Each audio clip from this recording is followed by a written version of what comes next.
Hello foodies, ఎలా ఉన్నారు అందరూ? I'm Kavitha. I'm also foodie, అది మీకు కూడా తెలుసు. ఇవాళ ఏంట్రా వంట చేయకుండా ఏదో ఆల్రెడీ వండిన వంటలు చూయిస్తోంది అనుకుంటున్నారా? అవునండి, అదైతే నిజమే. ఇవాళ మా సిస్టర్ ఎంగేజ్మెంట్ ఉన్నింది. సిస్టర్ అంటే మా ఓన్ బాబాయ్ కూతురండి. అలాగే మా మేనత్త అబ్బాయికే ఇస్తున్నాము. వారిద్దరి ఎంగేజ్మెంటేనండి ఇది.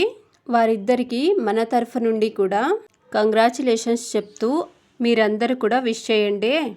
ఇదైతే ఫుడ్ బఫేనే అండి. వంటలైతే సూపర్ ఉన్నాయండి. నాకైతే ఓలిగా చాలా నచ్చింది. యాక్చువల్గా ఫుల్ వీడియో తీద్దాం అనుకున్నానండి, కానీ ఎంగేజ్మెంట్ హడావిడిలో కుదరలేదు. మ్యారేజ్కి తప్పకుండా ఫుల్ వీడియో అప్లోడ్ చేయడానికి ట్రై చేస్తాను. ఈ రెసిపీస్ అయితే మీకు ఎలా ఉన్నాయో కామెంట్ చేయండి. అలాగే నచ్చితే లైక్ అండ్ సబ్స్క్రైబ్.